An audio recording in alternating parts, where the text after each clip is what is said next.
ഈ നമ്മള് സാധാരണ ടിപ്പറിൽ കൊണ്ടുവന്ന് മണ്ണ് കുത്തില്ല, അതേപോലെ കുത്തി പോയിരിക്കുക. അപ്പൊ ഈ സാധനം ഉണ്ടെങ്കിൽ നമ്മളവിടെ പോയി ക്രഷ് ചെയ്യാൻ പോണേ. അവര് സാധനം വേണ്ട, ഈ സാധനം നേരെ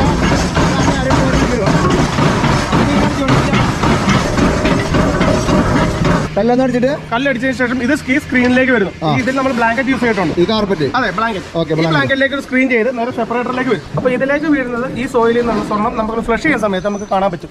കണ്ടന്റ് നമുക്ക് കാണാൻ പറ്റും. അവിടുന്ന് വന്ന ശേഷം അവരെ ക്ലീൻ ചെയ്ത ബ്ലാങ്കറ്റ് ഇതിലേക്ക് അവർ വാഷ് ചെയ്യാൻ എടുക്കും. ആ ബ്ലാങ്കറ്റ് വാഷ് ചെയ്ത് കഴിയുമ്പോൾ അതിനടി വരുന്ന ഡസ്റ്റ് ഒരു സെപ്പറേറ്റ് പാനിലേക്ക് മാറ്റി പാനിങ് പ്രോസസ്സിലേക്ക് വിടുന്നു. ഈ വാഷ് ചെയ്യുന്ന ബ്ലാങ്കറ്റിലെ ഈ സോയിൽ ഇതിനടിയിൽ ഡസ്റ്റ് വരും. ആ ഡസ്റ്റ് അവർ നേരെ ഈ ഇതിലേക്ക് മാറും. അതേ നമ്മൾ അവിടെ പണികൾ നടന്നുകൊണ്ടിരിക്കുകയാണ്.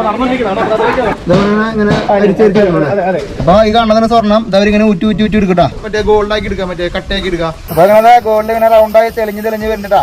ഏകദേശം ഒരു 40-50 എടുക്കണ്ടാവും. 50 ഗ്രാം.